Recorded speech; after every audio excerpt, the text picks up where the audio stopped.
Ross, how do you sum it up when you're so far in front and then have to hang on at the end like that? Well, you're AFL football, aren't you? Playing a very good football team.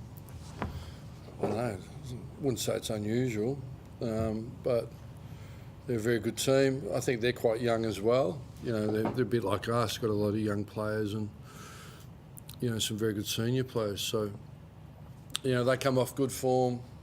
Where we come off where we weren't pleased and we just wanted some improvement. But I thought our pressure all night, we sustained above 2, which is elite.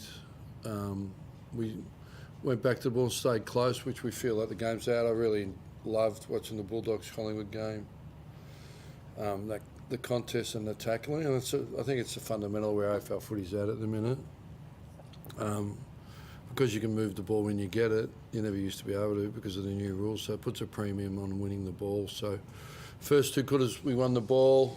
Third quarter if you want me to be specific, they got really on top around clearances, scored from clearance, and then the last quarter their pressure and us turning it over couldn't find a mark, and they contested balls plus 16, so they won the ball. And you know, they're hard forward, they challenge you with that experience, you know, like Jeremy Cameron and Blixavs and those sort of guys, Dempsey. So got really smart, proven small forwards in Myers and Close, and you know, so they threw a lot at us. We knew they'd come.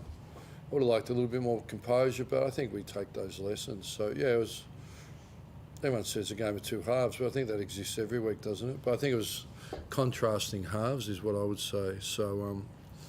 Yeah, a lot of positive to take out of it. We like the space we lived in with spirit and effort, and that's a foundation for any team's performance. So, but we're certainly not carried away. You know, it's round 2, very early in the season. We've got a growth mindset, so we improved, and I don't even really.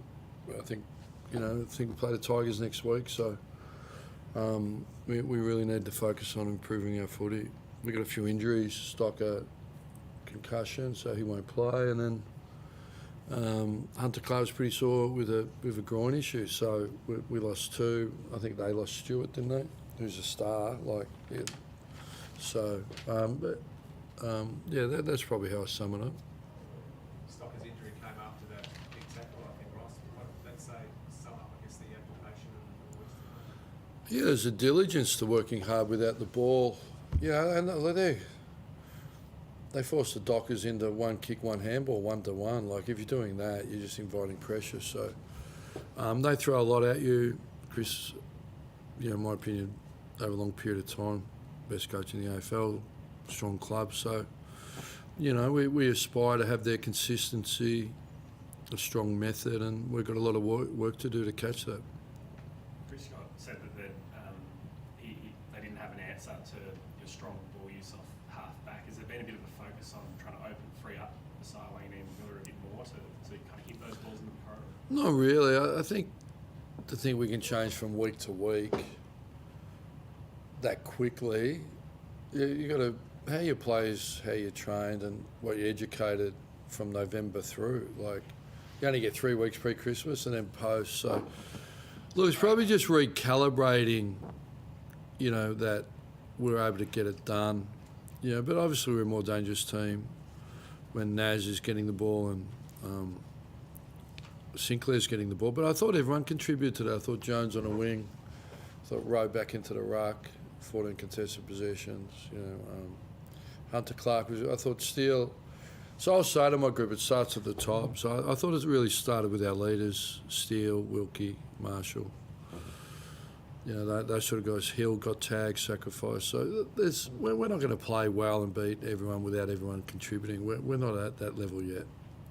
Max Holmes is such a weapon for Geelong. How did you see Marcus Winova's game winning? I thought it was a good role. I thought Holmes had a couple of really good moments. I think he's a young player. He's a star.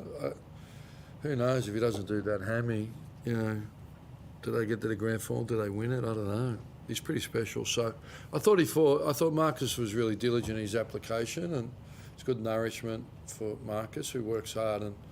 But I thought Holmes got away in the third, and he sort of helped them free up a few things. But yeah, it's just a moment in time, and everyone moves on. Coaches talk about young teams need to learn how to win. is tonight's game a good example of, you know, what you can get out of a result like this, where we've clung on? Well, you can't buy belief.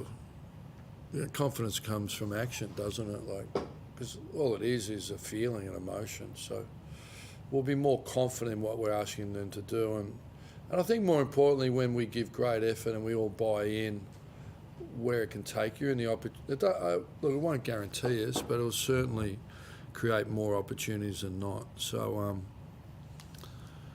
you know, whether, you know, if you're looking at the Bulldogs, they didn't get it done. There's no loss there. They go forward learning, and we're in good shape. So I think that's the fundamental basis, which I think Geelong, can't speak for them, but the second half they would say that was strong, and maybe they look to how they ignite themselves a little bit earlier like last week. So it's such a challenging competition. I think it's continued feedback, it's even. So Ross, a 6-goal first quarter, almost 100 points on the board. How much of the confidence can you take out of that, putting a big score on the board? No, that's just an outcome of pressure, contest pressure use. That's all there is. That's just an outcome. I think we're scoring pretty well at the back end of last year. So got a fair bit of our front half out. I think everything, you know, Sharman, King, Butler. So, you know, I thought Collard and Keeler held an end up. But, look, they dominated the air a bit either end, I thought, contested mode. On Windhager, he had a really good night offensively as well as defensively. How much emphasis is his role on being able to support, and you say the word nourishment a lot, how much is that sort of attack as well as defence? Yeah, we're always looking for balance, yeah. I think the absolute lockdown's almost dead, isn't it? So, yeah, I thought he defended and attacked the right time. But, you know, it's not basketball. One player can dominate the court. I don't know. So we had 13 players with a tackle in the first quarter or something, or 20. I can't remember. It was a big number. So, yeah, everyone played a part. Thanks, Scott. You're right? You're right. Mason was saying you have to put a big emphasis on the start of the game during the week. Were you pleased with? Oh, he talks a lot, Mason, doesn't he? Mason, Doc Wood, we call him, because he's a very deep thinker. Yeah, sorry, what was the question? Well, he said you'd put a big emphasis during the week on starting the game strongly after what happened in Adelaide. Was it you know, wouldn't the senior players that sort of drove that in the first 10 minutes? Yeah, well, you are what your senior players are, like how you train, how you play. I thought we trained well, we had a good week. But I can guarantee you I would have said to them I want to start well last week. I guarantee you. So, look, it's nice that they feel that. The players' own performance, right? We just try and help a little bit. So, to be honest, we've got a hell of a lot of work to do. So we'll just button down again and enjoy tonight. Get to work tomorrow. Off to the VFL tomorrow. You're welcome down to Sandy at 2 o'clock to see the Zebras. Brendan Goddard's flying down there.